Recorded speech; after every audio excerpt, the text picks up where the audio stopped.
What is up, generals? We are back with Ultimate General Civil War on the Union Major General playthrough. The army has been cleaned up after the Battle of Bull's Run.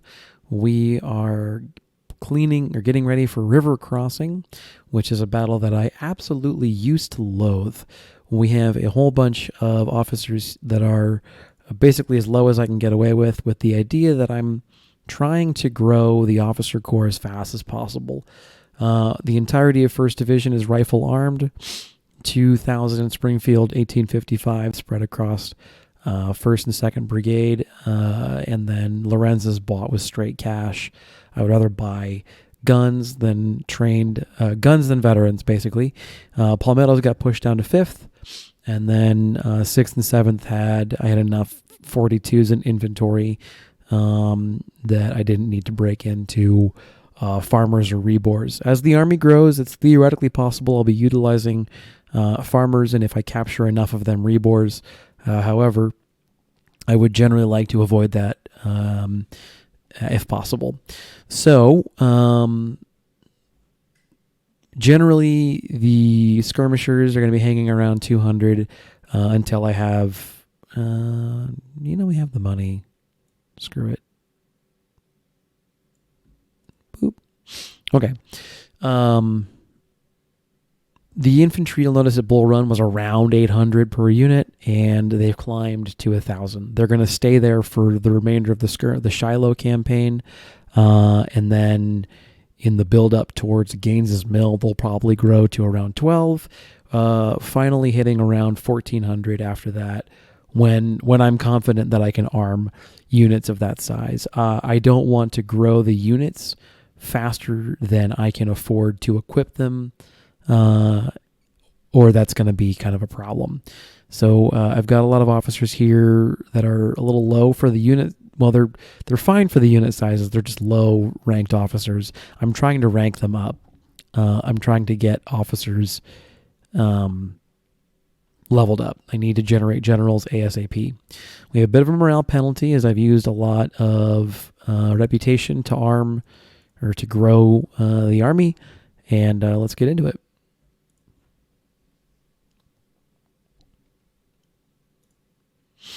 So we are massively outnumbered. River Crossing is a fun but messy fight. So we did this battle in normal, where I ended up posting up here with a lot of my army here and then gently pushing into this area. That was not the intended strategy. It just kind of ended up going that way.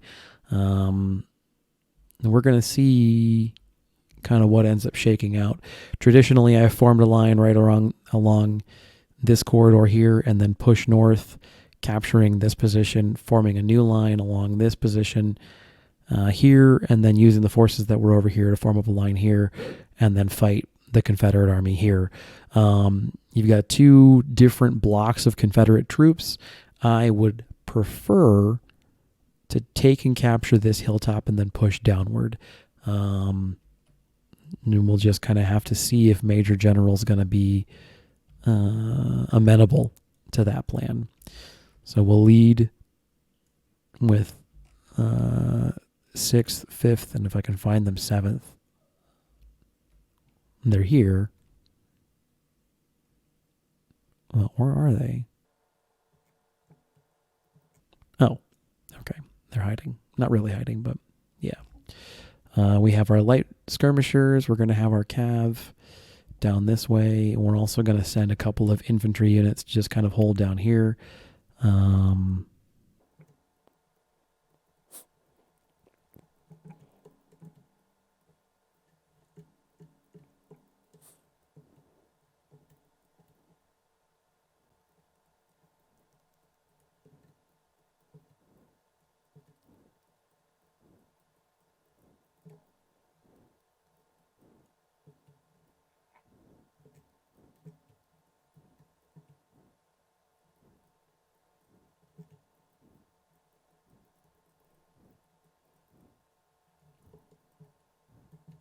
And here they come. Oh my goodness.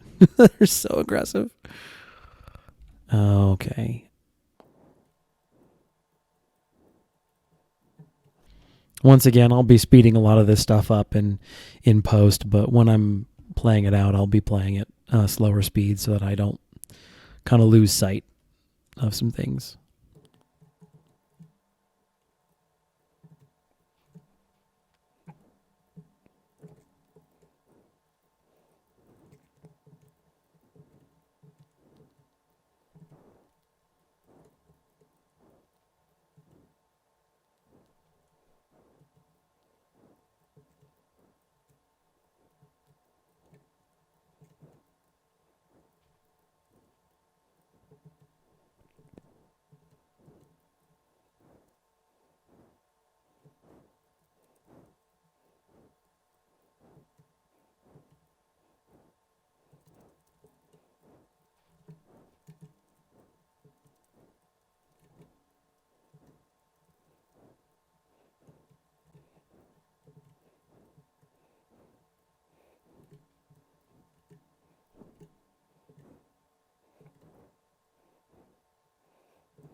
So I'm pulling troops back um, because I want them to be. I want to start shooting them right here. I want them. There's a little point right here where they're in swampy terrain and they move slower, and then I want them to retreat backwards across this river and get shot at, lots during that process.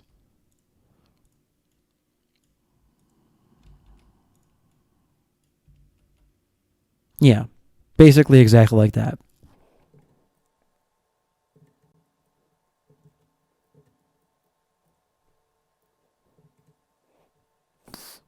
What I wouldn't give for some parrot guns. I think that that's going to be a priority. Um, I, if you, sorry, I'm collecting my thought. Comments. Someone, probably something compass or panic route. The 10-pounder parrot. I kind of think that that might be. So the 20-pounder seems like it's kind of hard to come by, but the 10-pounder seems like it would be just as good at counter battery fire.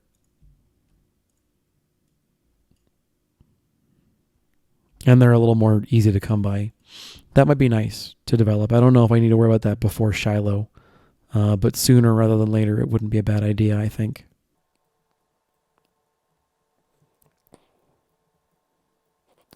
All right, yeah, the 3-inch gun and the Weards are performing more or less, on par with each other.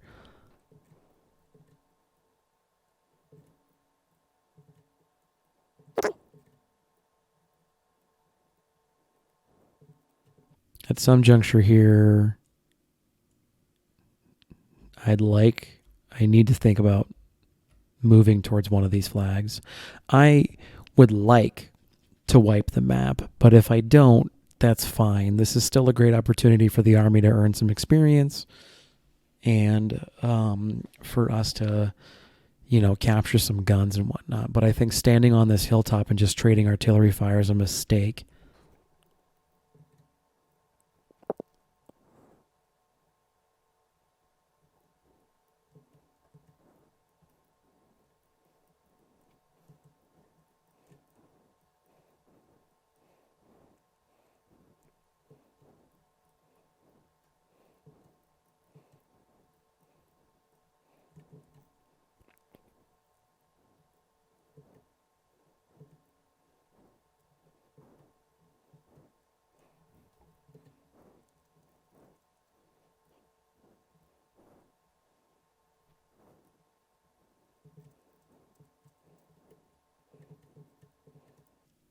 Good God, those are big batteries. Woo!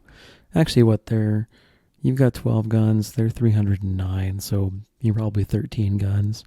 Okay, that's reasonable. I mean, I guess they've scaled to me. That's fair. Um, I don't know. I don't know. 547. Yeah, 547.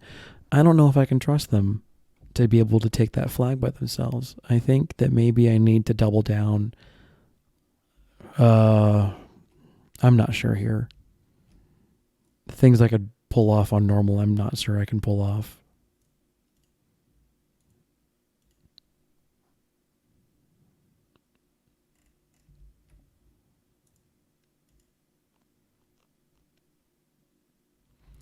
What I do know is that this is a fight they're losing.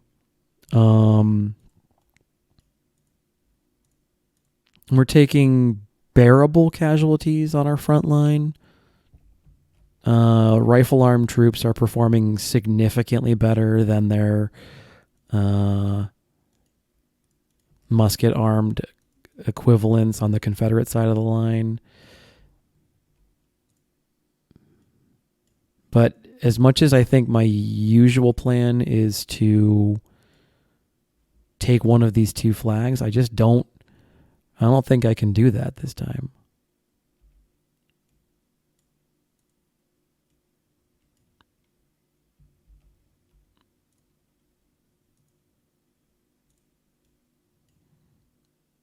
And this is all going fine over here.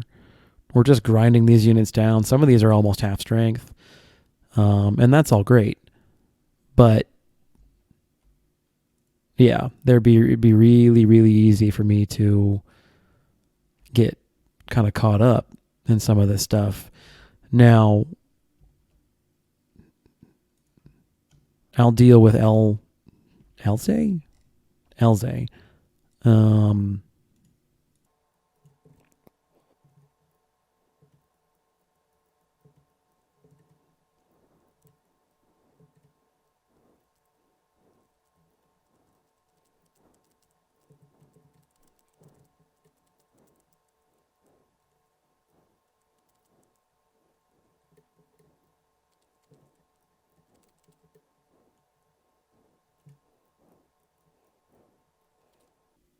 Okay, that was beautiful.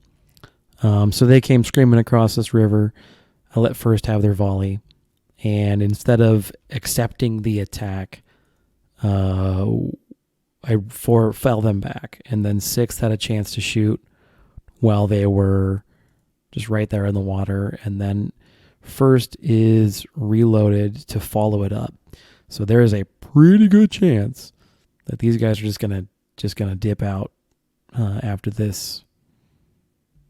Oh yeah, they're getting hammered. All right, now at the same time, I'm a little nervous about this, obviously.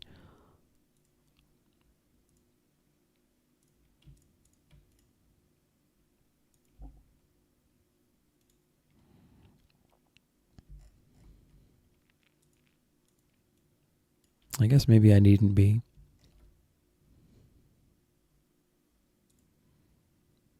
Now I don't have one of those units like a 24-pound howitzer to just really pound these guys into submission, but their force up here is, I think it's starting to get to that point.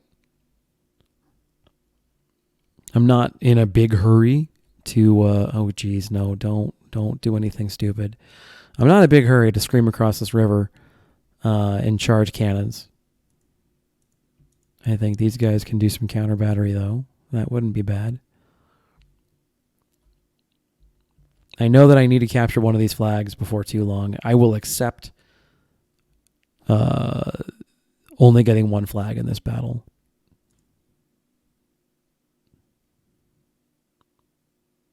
I'm not going to pretend to be happy about it because I know I can get two. I'm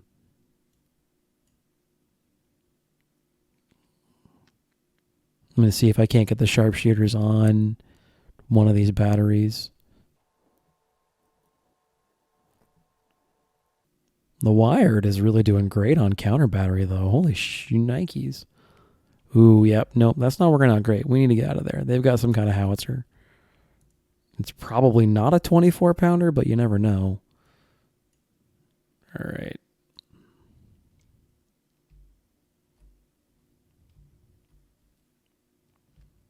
But I'm getting to the point where I got to do something.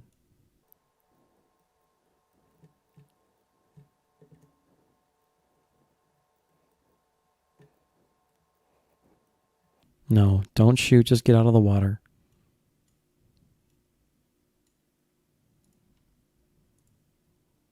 Now shoot. Now that they're presenting you a nice flank.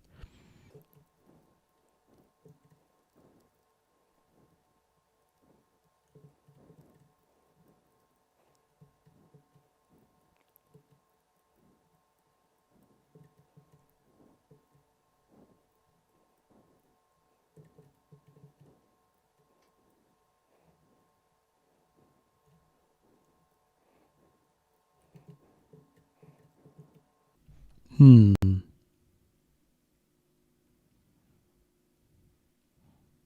I don't really know how to approach those cannons. And the counter battery's working. It's just, I mean, I don't have time. I don't have time to blast them off the hill.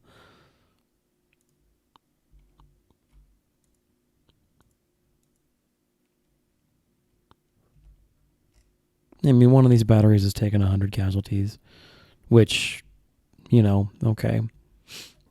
Hey guys, Fiasco here. This is a secondary track. There's a moment in the video here where I've got, just a prolonged period of silence because I'm so kind of lost in thought in my head. So I'm watching this in post, and I think, the build up to Shiloh in Major General, I've played everything up to Shiloh, and the lesson that I'm coming out of these series of battles is very similar to the one that the generals in the Civil War had to learn. What worked in the last war isn't going to work here. And that's the thing I keep struggling with. And you're going to see me wrestle with that in these videos. I keep trying to play this like I played normal. And that it just gets me in trouble again and again and again. So the takeaway for me for these battles is absolutely what worked in the last war. Man, it's not going to work here. And that's what's so exciting about the MG campaign. Anyway, in a second here, we're going to loop back into the gameplay. So I'll see you guys soon.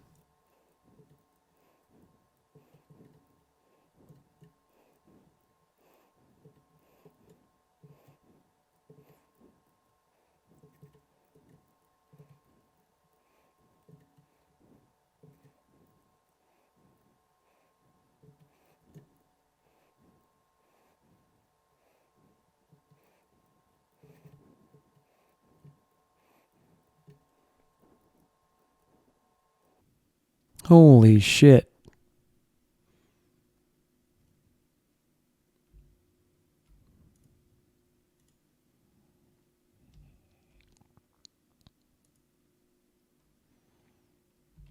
So, yeah. Yeah. I knew I had to take that hill, but I guess I just didn't really know how. This is working. It's messy, but I guess that's just the way it's going to be on Major General.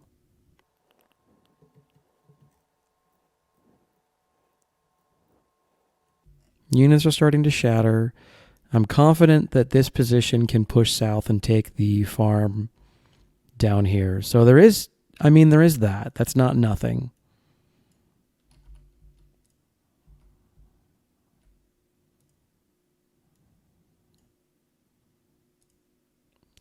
And these units are getting a great deal of experience. Yes, I'm taking losses. Okay. We also pushed across the river in a very I don't want to say non-optimal, but just not the way that you usually do,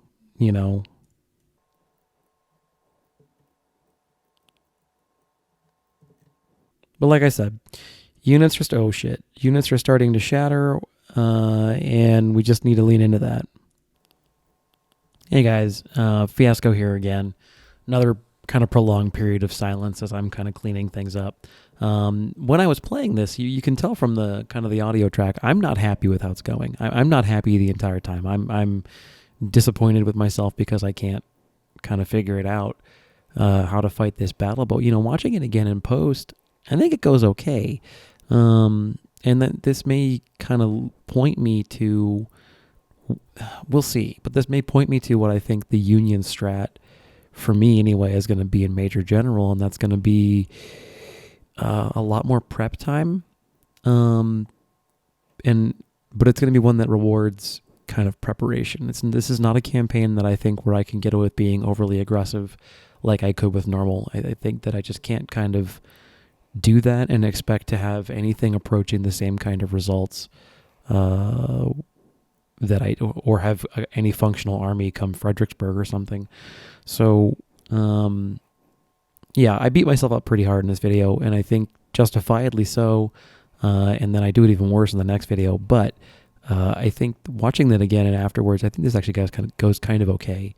All right, we'll jump back into the mainstream here in a second.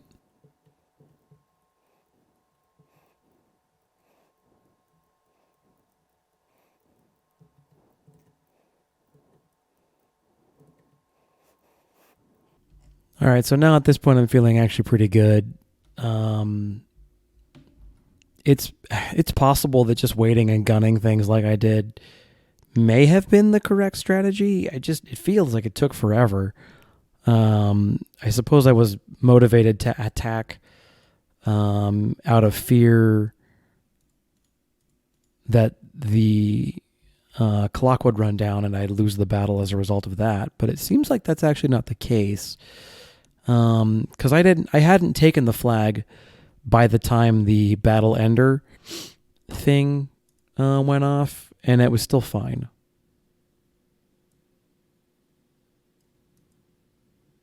I'm really not looking forward to kind of pressing south unless I prep that. So I'll fight basically as long as they let me.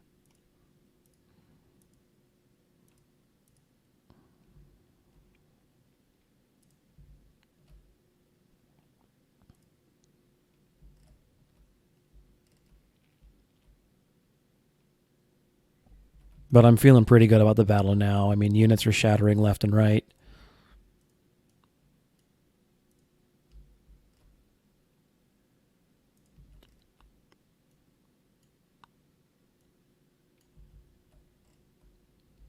And when the time comes to attack Fulkerson's position, I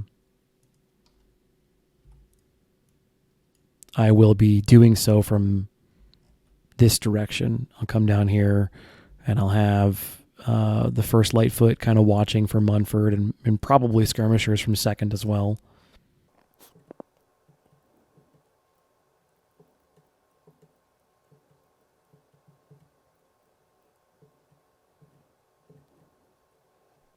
Yep, they're having a bad day.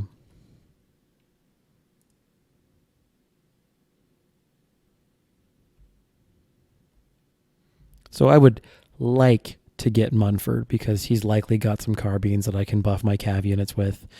So as a discussion about like capturing things and selling them or whatever, my goal for Shiloh is to field 2 corps, each in the vicinity of 15 units.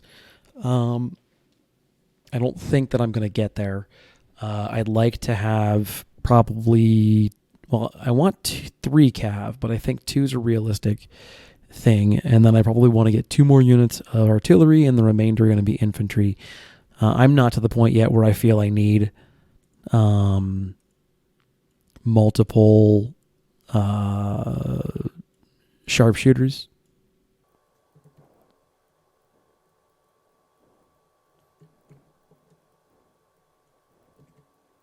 But that's also a one-day thing.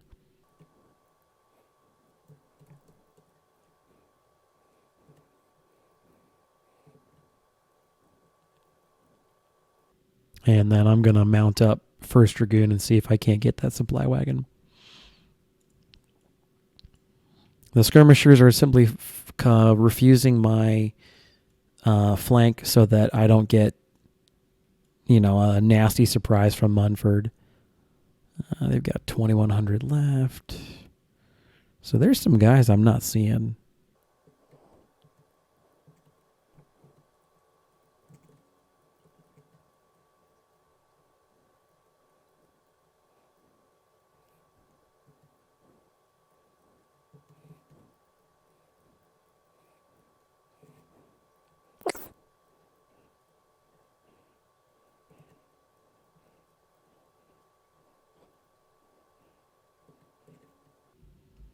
Oh, nice. All right. 13. That's about right. Yeah. Okay. So that's all that's left. So in that case, we leave a unit guarding the obvious approaches. And then we make sure that Munford does not get Let's not sneak around my shit.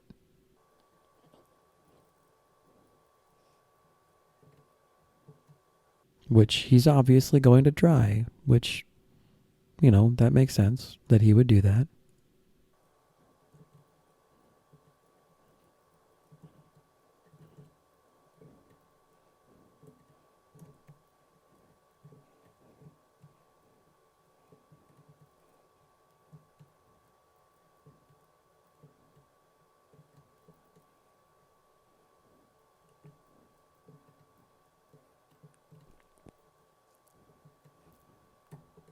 Yeah.